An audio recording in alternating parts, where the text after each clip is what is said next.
Welcome to Saddle Up and Sound Off.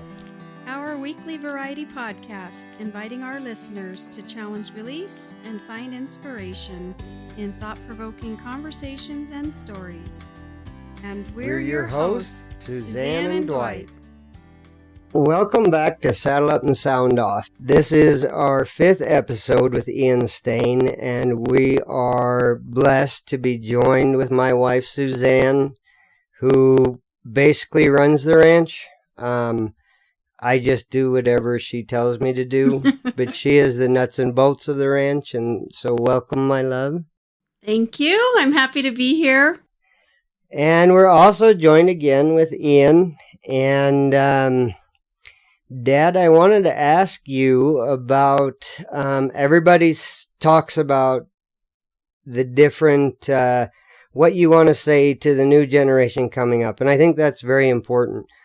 But I also want to ask you not only what you would say to the young kids that are struggling through some of the struggles that you did and maybe other things, giving them the inspiration to keep going, but as well as the generations that are just behind you that are beginning to struggle with the struggles you have in health and in even just life, and also your generation, because fortunately or unfortunately, depending upon how you look at it, is that the one thing we can escape is death.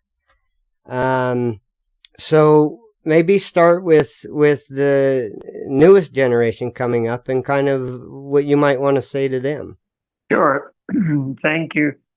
Interesting question indeed. And the answer to me is pretty simple from the standpoint, excuse me, that I wouldn't want to be so presumptuous as to say, I know the answer for everybody. Mm-hmm. I know what worked for me. Yeah. And I would hope that there are those that it applies to who would find some value in it. And it really is, thankfully, something that was very simple. And that is, how do I live a life that is more filled with joy? And thankfully, there's a very simple answer to that, or there was for me. But the things that changed in my life as it became more joy-filled, and it certainly is obviously not always filled with joy, Mm-hmm. but the issue is just how do you get more joy in your life? Because when you get more joy in your life, when I got more joy in my life, everything seemed to start changing. And I don't know how much my upbringing in South Africa had to do with this, but, Opa, my father, was sent to Europe by his father, my Opa, for his higher education. Him and his brother, my Wameni, went to Europe and ended up studying in Vienna in the 1920s, right after the First World War. And when he came back, my father, in the 1920s still, he married my mother. My father obviously was a Boer, Dutch, German, French descent. And he married my mother, who was a descendant of the 1820s settlers from England, so she was British. Well, the 1920s was shortly after the end of the Second Boer War, which the English won, unlike our War of Independence here that we won. Yeah. The Boers won the first war, but 20 years later, the Brits came back. And after a grueling few years, the Boers eventually lost. And the reason they lost was the only way the Brits could eventually figure out, because it became a guerrilla warfare, and the only way the Brits could figure out how to beat them was they eventually went to the Boers' farms and burnt the farms down and burnt their crops, killed their livestock, and captured the women and children and put them into concentration camps by the tens of thousands. Wow. So they totally destroyed thousands and thousands and thousands. It was a scorched, they called it, and it was a guy by the name of Lord Kitchener who hit up the Brits, but they called it a scorched earth policy. And as brutal as it was, it eventually destroyed and broke the backs of the Boers. Yeah. But in that process, and in those concentration camps, because it happened so quickly to so many women and children, they were typical of the war atrocities. They were hopelessly ill equipped to handle that many people. And mothers and children died by the thousands. So and that was only, well, it was a bit more than a decade before my father married my mother. So it was equivalent to after World War II, a Jew marrying a Nazi. So, of course, my father's family were tremendously distraught and disowned my father. Yeah. And my grandfather treated us grandchildren, and we were called half breeds because we were half Boer and half Brit. And when I grew up, I wasn't accepted by either side. When I was with the Boers kids, they would call me a redneck, a roinek, which was a derogatory term and actually became a cuss word. And when I was with the English, they would call me a hairyback, which was the derogatory term for Boers and also became a cuss word. So you were never accepted by either side. And although I know there were other families like that in my generation, I don't ever recall meeting any others. So you were never accepted. And I'm saying all this to say that it robbed you of joy growing up for sure. And you had to become a fighter because you were constantly bullied. Yeah. So depending on their size, you either ran for your life or you fought for your life. But you became, you basically became an outcast. And so, I was of course raised in those days. As you know, my brothers and sisters are all quite a bit older than I was. And so I was raised like most kids in that generation. You were raised by the servants and of course, thankfully I had a unbelievably loving family of brothers and sisters and mom and dad. But Yeah. it was a very different life. I'm saying all that to say that what robbed me of my joy was, in essence, a lack of respect. So, truly, in its simplest form, and when I think about relationships and that work, and when I think about relationships that don't work, you can trace it down to respect Yeah. or lack thereof. That to me was the common thread. Yeah. And so, Which is kind of a message to all the generations, right? It doesn't matter how old or how young. well, you just stole my Sorry. punchline, Dwight. Because but your brilliant answer and very perceptive, because you are absolutely right. My answer to all of your questions to all generations is exactly, for me, the same. In each stage of my development, the more I learned respect, the more I learned to treat people with respect, the more joy filled my life became. And in in response to your question that says, what would you say to the other generations? It really is that simple. Just developing respect for, starting with yourself, respect for others, and really, when you say, well, what is respect? It honestly starts with the simplicity of a please and a thank you. Yeah. It is quite amazing and I try to say it all the time, but when I say please and thank you and smile for the smallest thing, it's amazing to watch people's reaction. They just love it. And Yeah. Well, and most likely because they very rarely hear it, right? exactly, I don't know what happened. I don't know Right. where we went wrong, but it is truly all about respect, and respect starts with learning to respect yourself. So growing up as a half breed, or known as a half breed, I did not respect myself. I had to continually fight, Mm-hmm. and fighting is obviously not respectful.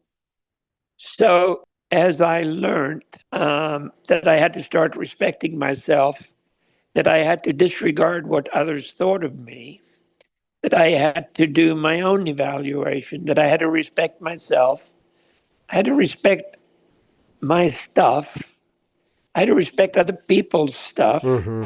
I had to respect people around me, I had to respect other people's stuff around me, family, friends. Yeah. I had to respect foes. I had to respect their opinions. I don't have to agree. I don't have to like, but I have to respect their religion. I have to respect their language. I have to respect what they believe, like it or not, Yeah. but at least respect it and give them the right to believe what they want. Now, if you want to believe like I do, that's fine, and I would welcome that. But I'm certainly not going to disrespect you because you don't. And quite frankly, I can't imagine what the world would be like if we all believed and spoke and Right. Right. and and and we're exactly the same. So It kind of goes to that old saying that it takes all kinds to make the world go around. exactly, Yeah. exactly. And also to the fact that, as you're stating, Ian, uh, humans were created for hard things. And it's generally, I would say, not the hard things that make people walk away, but as you're talking now, it's the disrespect.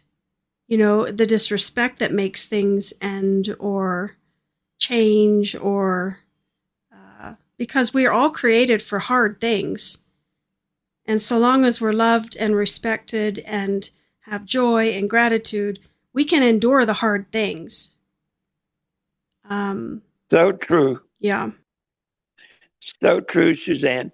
And when you have joy mixed in with these things, as I think you just said, the difference in your life is remarkable. The Mm-hmm. difference in what happened to me as more and more joy came into my life was unbelievable.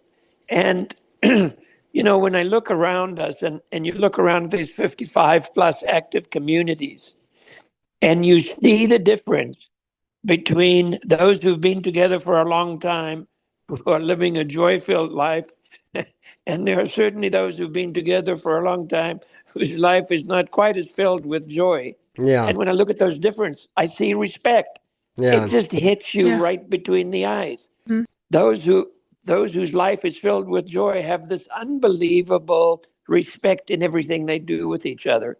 Those who don't have a joy filled life, on the contrary, you just see this thread of disrespect through their relationships between themselves, with others, with their family. It's Yeah. just so sad because it truly is. Well, it's so simple to say, but of course, it's never simple to Right. do. But I just cannot stress how simple that is, and how the roadmap is easy to see, but it is hard to follow. Yeah. Yes. And with that respect is love, right? Is love. Yeah. So that's a beautiful example, Dwight, of saying, okay, what is respect? And that's exactly one of the things, respect is love. Respect is saying please and thank you. Respect is honoring the other people's opinion. Again, not having to agree with it, but for heaven's sake, when I learned to respect it, and I think about raising you and Jessica and how strict I was, and I've spoken about this often. And It's only because it was extremely difficult to raise it, two of us. yeah, no kidding. Thank you.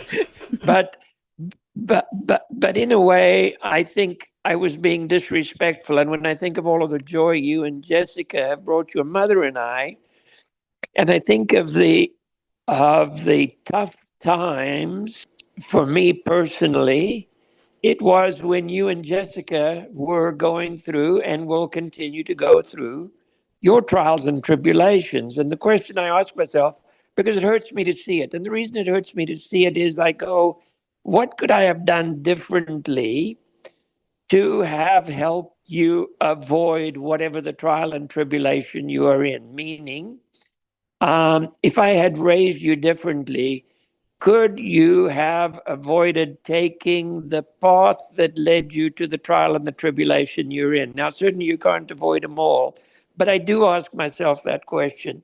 And I say, is there anything I could have done where you'd have taken a different fork in the road that would not have led you into that trial or tribulation? Not that we should go through life or can expect to go through life without any, but just, could I have done something different in not raising you all as strict as I raised you? And of course, as everyone says, there was no roadmap, there's no guide to parenthood. You do the best you can, and like you said, right, dealing with the two of But you. I think about a very recent experience. You talk about what could I have done or what should I have done. No parent wants to see their kids go through the trials and tribulations of life, but it's inevitable. And a good friend of ours was helping us out because our trucks broke down, and so he helped us out to go get what we needed to get. And he was reflecting on a conversation that he had, and it wasn't related to COVID, but it was, during that 2020 time that so many changes happened.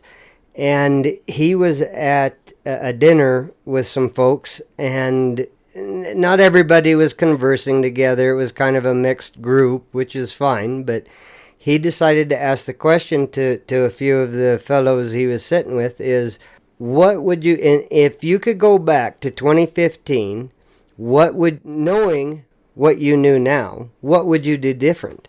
And they had all kinds of things that they said, and he turned to me and he asked me the exact same question. He says, what would you have done? And I told him, I said, Daryl, I can't answer that question because I wouldn't change a thing. All of the decisions that we make and all of the things that we go through led us to the point that we are. If I could go back in time and say, I don't want to lose my leg, I would be in a very different place. I would have gone through a different path, and lots of people say, if I could do something different, I would do this different. But they always have the assumption that different thing that they would do would turn out better than where they are, which isn't true. We don't know, right? And so you raising us with a strict hand and everything else, and every parent that does, and every parent that feels bad about the way, I would say to them, don't feel bad, because your kids, most of the time, you can't say this is a general statement, but we are who we are because of the things that happened to us. And obviously for some, it was very bad. But for us, for most people, I would hope, those things led them to the person who they are, who is a great person. I mean, I'm a fantastic person, but... Well, and if I could just share a little bit, too, with my mom, equally, Ian. I mean, she raised us with a strict, strict and stern ways, but it was the oldest, there was different generations. So the oldest three of us raised very sternly. The second two, my babies, brother and sister, little more lenient. And then the very baby brothers, very lenient. And when Mom was starting to raise the grandchildren of the generations after us, she went back to the stern hand because she saw that the children needed parents. They needed the wisdom and the guidance of strong parents to learn how to be, going about in the good ways of life. But also, I'd like to just say, too, that in all of that, as you said, the respect, the love, the joy, the gratitude that Mom did not leave out in any one of us generations. And today, my 7 brothers and sisters and the entire community of friends that she raised amongst all of us, we're all still friends, connected because of the love and the joy and the gratitude and the respect that she sternly raised in all of us. Yeah, that's so true, Suzanne, and I love to hear those stories you tell, and you tell them in such a humorous way about the way um, your mother raised you and the difficulty at the time. And I think of dear Sally, and one of the many things I'm so grateful to her for sticking with me. I remember the most common thing she would say, because it would bother her a lot. She would always say to me, "The punishment does not fit the crime." and you know, I got such joy out of it. Was so common, and we used to love taking you and Jessica out to fine restaurants for dining. I don't know why, but I just really enjoyed doing that. And it was so common for older, like grandparents, to come over to us on their way out of the restaurant and say, "We just wanted to come over and tell you how well behaved you're two." And I would just beam. And Yeah. your poor mother, I think, would almost cringe, like, "You don't know what these kids have gone through." I know. And And you know what? Isn't it a shame that McDonald's is no longer a a gourmet fine restaurant? dining restaurant, but in those days it was. So traveling and on airplanes, it was such a common thing. And I just never and one of the many things that I guess I'm thankful for and respect with your mother, but it sure took her a long time to train me, I'll tell you that. You were way grown up and gone by the time I understood what she was saying. And especially, too, in the world, today, as different as it is, and how Yep. divided it's trying to make people and children of our generations that were raised with parents with, respect and kindness and love. And we can get along and we can still be friends with our friends that we grew up with. It's, because we respect them and we love them, and they respect us and they love us, because that was ingrained in all of us from good, stern or strong or responsible or respectful parents from when we were children. Absolutely, Suzanne. And when I think about, as you say, any example I can think of in the world, any example I can think of in my neighborhood, if I look at a joy filled one, I see respect. When I look at a relationship that is not filled with joy, and just think yourself of any situation in the world, what's the one thing that's missing? And it's respect. And so, again, it's a simple answer: find joy. And how do you find joy? Through respect. But it is difficult to practice. Yeah. Reflects itself in everything you do. That's huge to hold on to for everybody.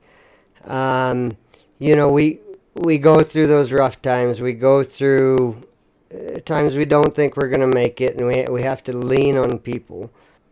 And I think for the different generations, everybody's at a certain point in life, right?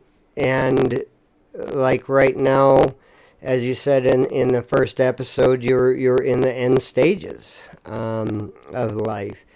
And I think it would be interesting for listeners to hear what you have to say about how do you handle going through it. It's a difficult process. It's a painful process. I mean, not for everybody, but when you hit a certain age, things start creaking. And you think, well, what's going on? And how do I deal with this as things progress? Yeah. So, again, I can only speak for myself, right? And the way we react to things. I love the expression that says, "It's not what happens to you, it's how you respond to what happens to you." And how I respond is based on my life and what happened to me and what molded me growing up, and all of those things. And while there are certain parts of my life I would not uh, um, I would definitely not want to go through again. Yeah. But I also wouldn't want to exchange them for anything because the lessons I learned. Right. And the tougher they were, at least I found for me, the greater the lessons I learned from them. And and one of the lessons from some of my very, very tough experiences was, first of all, accept the hand you were dealt. And now, what are you going to do about it? And how do you make the most fun out of it? And as you say, being in the end stage, the most common thing I hear is our statements of pity. And I try to explain that, and I mean, this may make no sense to a lot of people, Mm. but I honestly could not be more joy filled with where I am. Meaning, I could not have wished for a better ending. Meaning, so many people, just keel over and that's the end. And there was no opportunity to say goodbye, to do all the wonderful things we've done, and to practice all the goodbyes we've practiced, because you don't know when it is. Right. And again, all the awesome people at Mayo keep coming up with new stuff, and there's no telling how much time there really is. And so for me, the hardship of it is leaving you all behind and all of our friends and loved ones. For me, the journey is terribly exciting if I just looked at it selfishly speaking.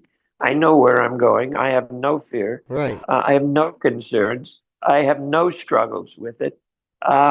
It is pure joy, but it is because I have chosen to make it that way, and I have chosen to react that way. Now, I know that's easy for me to say. There are so many people who are so much worse off than I am.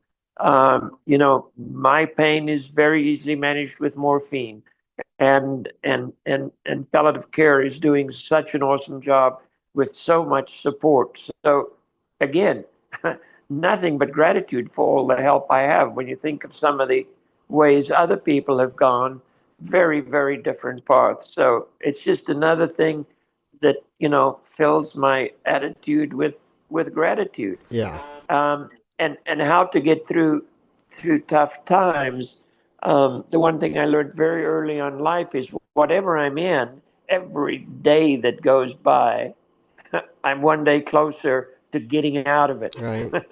So there in itself, just the fact that another day has gone by, even though nothing happened or the pain continued, I'm one day closer to whatever my destination in that, for that particular journey would be. Right. Whether it be a financial struggle that you have, whether it be a marital issue you have, whether it be a health issue you have, every day that goes by, you're closer to coming out of it.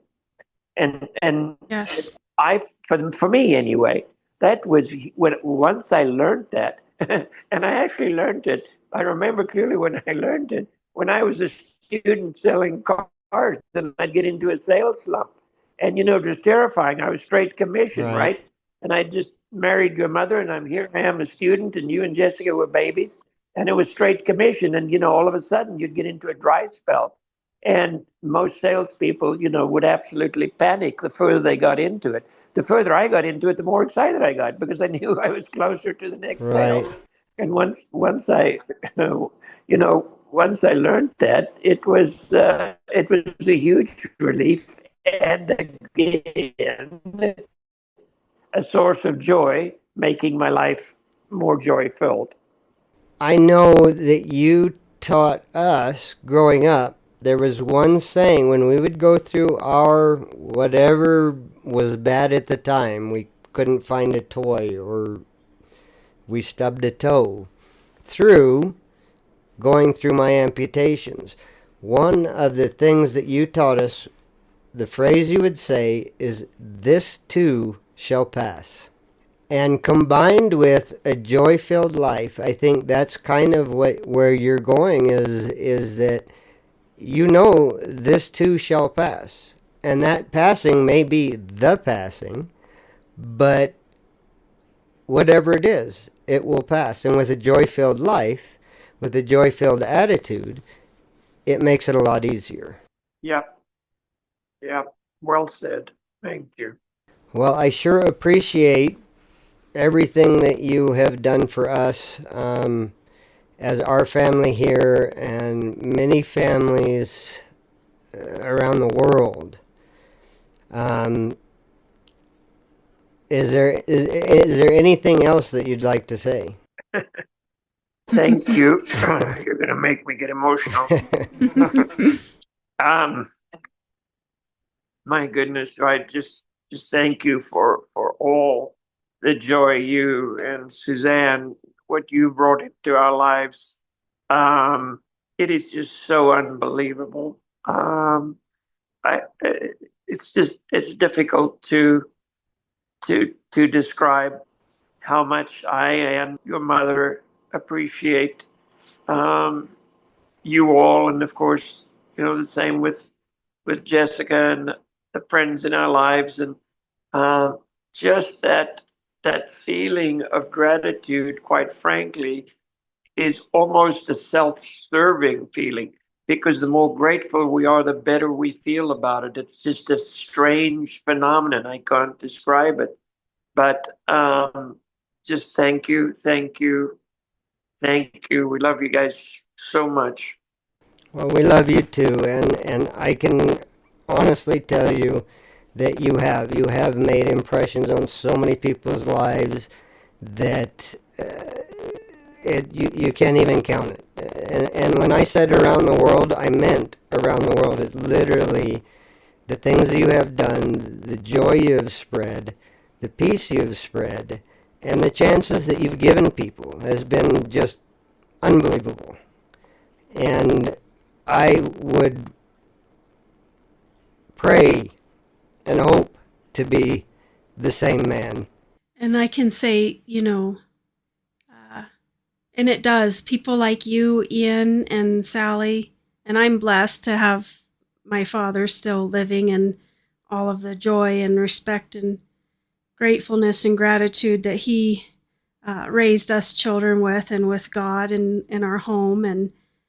But in my mom's, her passing, they say the butterfly effect, right? I mean, people, grandchildren, great-grandchildren of friends that she helped raise in the community, her legacy lives, and you won't, and same with you. I mean, you've touched, both of you, you and my mom, and you had a way of inviting in communities with your arms wide open. And it's such a blessing. I mean, that your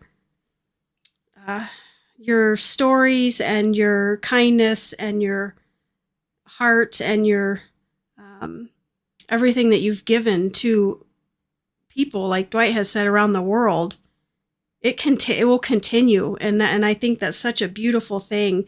And if people could live their lives that way, and that's all we can leave behind is what we do for other people.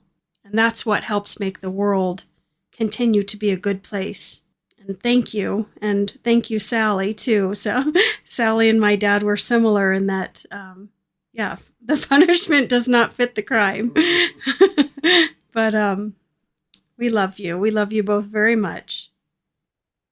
Well, thank you so much for saying that. And what you say, applies to you and applies to so many.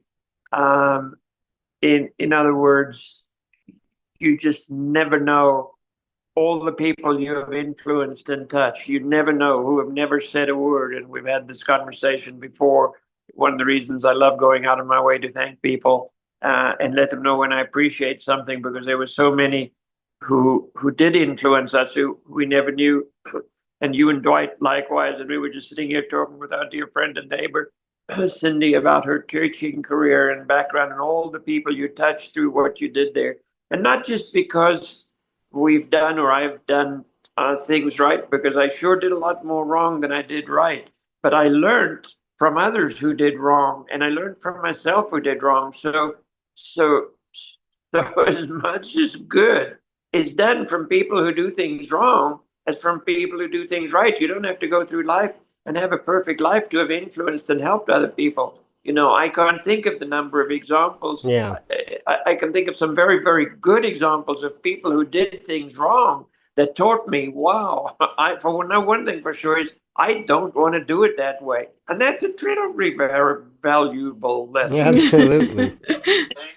So what I'm saying is what you say is true, and it truly applies to everybody, the good, the bad, and the ugly. And we all have all three of those in us.